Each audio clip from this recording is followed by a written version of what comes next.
The title of my speech is The Day I Found My Dream Dog. Ever since I was a little girl, I've always loved dogs. I've had stuffed dogs, I had dog stories and books, I watched so many dog movies. Once I was old enough to understand the difference between different dog breeds, I quickly figured out which one was my favorite, the Golden Retriever. When I was little, I came across these movies called the Air Bud movies, which was about a boy who rescued a golden retriever who was lost, and then he discovered that this dog could play basketball. If you watch the whole series, you learn that Buddy, the golden retriever, could play lots of sports.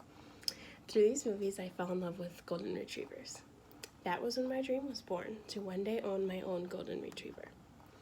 My parents were not huge dog people, so my dream did not come true for many years.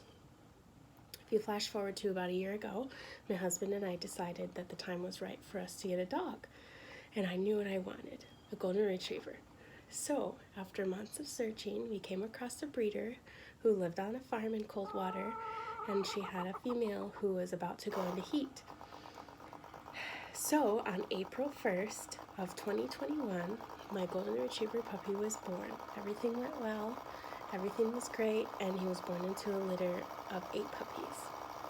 Through the coming weeks, the breeder sent us lots of pictures and videos of the puppies as they grew, and on their 6th week birthday, we went to choose our puppy from the litter. It may not seem like a big deal, but I will never forget that day.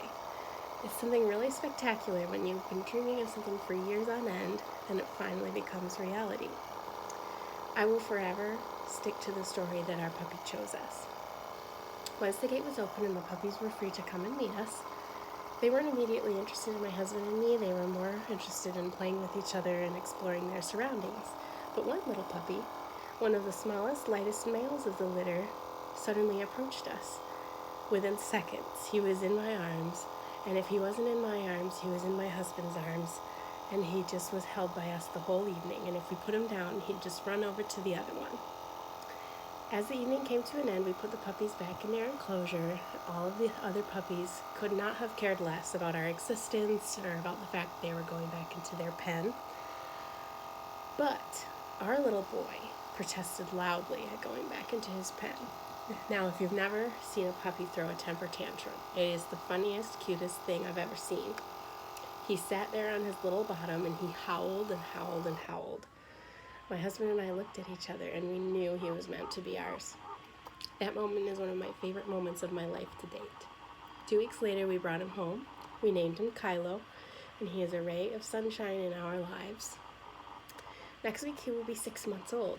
It may seem like such a normal, insignificant thing, choosing and buying a dog, but anyone who owns a dog will know they bring so much love, joy, and light to our lives.